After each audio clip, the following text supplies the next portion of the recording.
Welcome to the slop farm. Enjoy the video. You start by finding where titanium appears and why you need it now. High-level regions and certain raids drop the material. Once done, prioritize zones with recommended power 200 or higher and scan from your longship or raven to reveal nodes. Make sure to equip gear and perks that boost loot and scavenge rates before engaging. Quickly hit chests and elite enemies. You'll stack titanium faster during expeditions and story missions that reward rare crafting components. You now gather efficiently, prioritize nodes and elite kills that guarantee titanium drops, and clear nearby pockets of resistance to avoid wasted runs.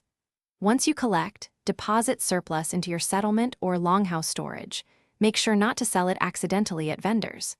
Use titanium selectively. Focus on upgrades that unlock new playstyles or reduce grind versus cosmetic uses. If you follow this method, you conserve the resource and keep progress steady. Without burning titanium, you finish by spending titanium where it matters. Prioritize legendary and mythic gear upgrades at the blacksmith because those gains scale best into late game. Combine titanium with other rare mats to complete final tier crafts. Make sure you meet skill and settlement prerequisites first. Once upgraded, test abilities in combat to validate improvements. If the game doesn't register titanium, reload the area or restart the game, verify inventory counts, and avoid vendor auto-sell to prevent accidental loss. Thanks for watching. Consider subscribing if we helped you today.